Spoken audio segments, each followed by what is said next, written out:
Salut tout le monde, j'espère que vous allez bien. Toujours pour faire suite aux autres vidéos, comme je vous disais dans la vidéo précédente, je vous expliquais en gros dans quoi investissaient les médecins. Et en fait, il y a une autre question qui se posait, c'est le rendement. En fait, tout le monde qui cherche à investir cherche à obtenir un certain rendement.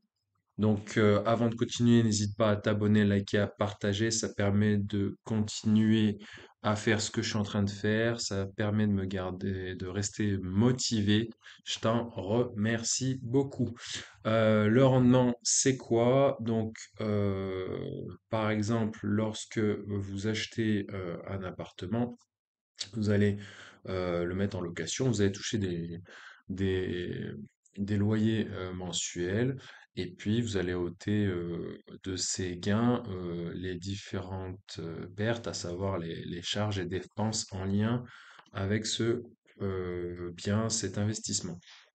Eh bien, en bourse, on s'intéresse beaucoup au rendement et donc il y a l'éternelle question: que faut-il privilégier? Des valeurs de croissance ou des valeurs défensives ou alors des valeurs de rendement? Eh bien, pour répondre de manière claire et appropriée à cette question, il faut d'abord connaître les définitions exactes de ces termes. Donc, valeur de croissance, c'est-à-dire c'est une action qui va surperformer son indice ou son marché. Je donne un exemple. Lorsque Capgemini profite de la hausse en lien avec l'intelligence artificielle, et ben, cette valeur qui est spécialisée dans l'informatique va surperformer l'indice CAC 40, à savoir les 40 plus grosses capitalisations boursières françaises. Donc ça, c'est une valeur plutôt à ce moment-là de croissance. Autre exemple plus connu, Nvidia. Nvidia, spécialisé dans les puces qui vont servir à l'intelligence artificielle dite générative. Donc on est en plein dans ce train de l'oseille qui est l'intelligence artificielle, hein, ce n'est pas une bulle, je le rappelle. Eh bien, Nvidia qui était coté en bourse aux alentours de 400 dollars en automne 2023 et qui est ensuite monté progressivement et rapidement jusqu'à 1200 dollars avant d'être splitté. Donc splitté, c'est-à-dire divisé en 10 actions dans le cadre de Nvidia. Eh ben ça, c'est clairement une valeur de croissance. Quant à la valeur de défense, c'est une action qui, par exemple, lorsque l'indice boursier, donc on va prendre toujours l'exemple du CAC 40, baisse fortement, et ben cette action, elle va baisser moins que son indice tel CAC 40. Donc, l'exemple que je trouve pas mal, c'est plutôt Total Energy. Quand le CAC 40 s'est cassé la gueule, et ben Total Energy, pas tant que ça. Donc, ça peut être considéré comme une valeur de défense. Après, vous allez me dire, il y a aussi les valeurs de rendement. Donc, elles sont assez proches de ces valeurs de défense, défensives, et donc Total est effectivement connue pour être une valeur de rendement. Pourquoi? Parce qu'elle génère des dividendes réguliers tous les 3 mois, plutôt corrects par rapport au cours de l'action. Donc par exemple là, l'action Total, elle vaut environ 62 euros à l'heure où je vous parle. Et en fait, elle génère, ça a été confirmé dernièrement par Patrick Pouyanné, elle génère 0,74 à 0,79 euros tous les trimestres. Donc, ce qui fait un peu plus de 3 euros pour une valeur pour une action qui cote 62 euros. Donc, ça fait plutôt un bon rendement. Il y a également, bien sûr, BNP Paribas qui cote aux alentours de 64 euros, il me semble, et qui a versé dernièrement un dividende de 4,60 €. Elle aussi, elle est connue pour être une valeur de rendement. Même chose pour Orange. Orange, c'est une valeur qui tourne autour de 10 euros. Et là, elle avait pas mal baissé dernièrement avec les élections législatives. Et ben, elle verse quand même un dividende annuel de 70 centimes, ce qui fait un rendement de 7% par action. Et les plus assidus d'entre nous, ils parleront de bêta. Bêta, la lettre bêta, donc la deuxième lettre de l'alphabet grec. Donc le bêta, Dans ce cas de figure, c'est quoi? C'est pas un risque statistique, hein, c'est comment dire? C'est un repère.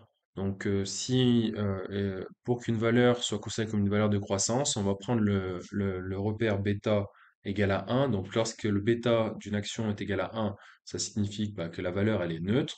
Donc, elle bougera de la même manière que son indice boursier dans lequel elle est référencée. Alors que si son bêta, par exemple, est supérieur à 1, ça va être considéré comme une valeur de croissance. À l'inverse, si son bêta est inférieur à 1, ça va être considéré comme une valeur de défense. Si le CAC 40 baisse de 1% et que la valeur de défense orange va baisser de 0,9%, eh ben, elle aura tout simplement un bêta de 0,9. À l'inverse, si Stellantis augmente de 1,5% et que le CAC 40 augmente seulement de 1%, alors un bêta de 1,5. C'est aussi simple que ça. D'ailleurs, en parlant de Stellantis, c'est difficile de la mettre dans une case qui lui est propre parce que c'est à la fois une valeur de croissance puisqu'elle est passée en quelques mois de 15 euros à 27 euros. Donc elle a fait euh, plus, plus 60%, je dirais à peu près. Et bon, par la suite, elle a corrigé franchement. Et en même temps, elle lâche un dividende de plus d'1,50 €, il me semble. Dites-moi en commentaire, je me rappelle plus. Et donc, bah voilà, si l'action elle cotait 15-20 euros et qu'elle lâche en dividende plus d'1,50 €, on n'est pas loin des 7-10%, donc ce qui est considéré comme un très bon rendement. Donc, quand mes proches me posent des questions sur la bourse, ils me posent la question de combien je gagne, quel est mon rendement. Et donc, c'est difficile à dire, parce que justement, quand on investit dans l'immobilier locatif, on espère avoir au moins 5% de, de, de rendement, et idéalement net, parce que si je parle en brut, alors là, vous avez pas grand-chose. Vous bossez pour rien, entre guillemets.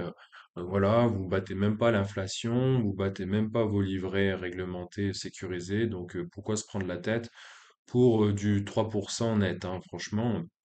Donc l'idée de la bourse et des actions, c'est d'idéalement viser bah, au moins c'est 5% net, en tout cas pour ma part, sachant que bah, si on se débrouille plutôt bien, on peut espérer du 10 à 15% net, hein. Ceux qui vous diront dans les vidéos que vous regardez qu'on peut viser du 20, 30%, qu'on peut devenir millionnaire, c'est archi faux, hein, c'est pas vrai. C'est pas vrai du tout.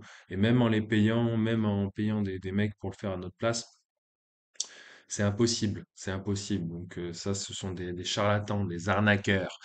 Donc non, non, concrètement, tout le monde vous le dira. Vous pouvez le dire en commentaire ce que vous en pensez. Moi, je vous le dis, c'est voilà, faut pas avoir les yeux plus gros que le ventre. Faut viser de l'ordre de 5 à 15%, je dirais, max net de rendement annuel, hein.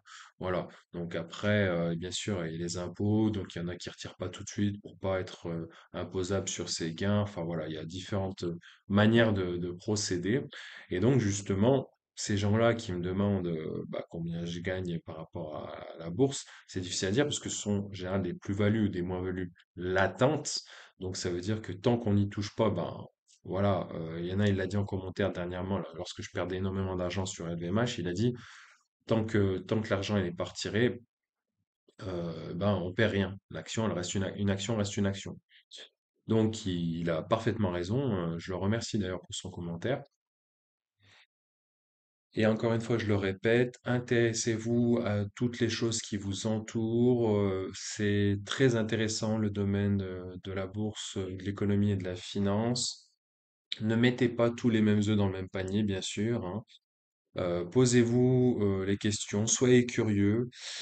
Et puis, je vous dis à la prochaine pour de nouvelles aventures. Salut.